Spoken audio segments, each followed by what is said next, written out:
আসসালামু আলাইকুম। গ্রামীণ এগ্রো আপনাদের স্বাগতম।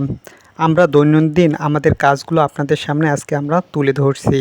আমাদের দৈনিক রুটিনের কাজ। সকালে উঠেই আমরা খামারের পরিষ্কার পরিচ্ছন্নতার কাজে লেগে পড়ি। শুরুর দিকে আমরা খামার খুলেই ছাগলগুলো কী অবস্থায় আছে তা আমরা ভালো করে দেখি। তারপর একটি একটি করে ছাগল সবগুলো আমরা নিচে নিয়ে আসি। তারপর আমরা কিছু আমাদের নেপিয়ার জাতের ঘাস তাদেরকে খেতে দেই। আপনারা দেখতে পাচ্ছেন আমাদের ছাগলের খামারটি আমরা চাংড়া করে উপরে রেখেছি। চাংড়া করে উপরে রাখলে ছাগলগুলো সুস্থ এবং ভালো থাকে। আপনারা চেষ্টা করবেন এরকম খামার উঁচুতে রাখার জন্য। উঁচুতে রাখলে খামারের পৃষ্ঠাগুলো নিচে পড়ে যায়।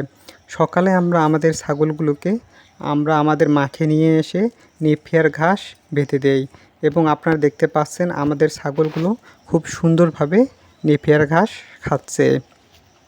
তাই আপনারা অবশ্যই নেপিয়ার ঘাস ঘাড়বেন।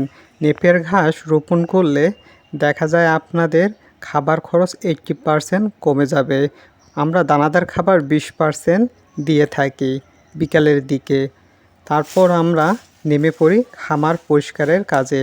আমরা এভাবেই ঝাড়ু দিয়ে খামারগুলো যে বিষ্ঠাগুলো উপরে থাকে তা আমরা পরিষ্কার করি।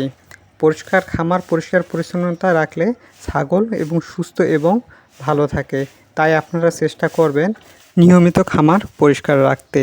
আমাদের ভিডিওগুলো যদি আপনাদের ভালো লেগে থাকে তাহলে ইউটিউবে আমাদের চ্যানেলটি সাবস্ক্রাইব করুন এবং ফেসবুকে আমাদের পেজটি ফলো করে রাখুন প্রতিনিয়ত আপডেট পাওয়ার জন্য।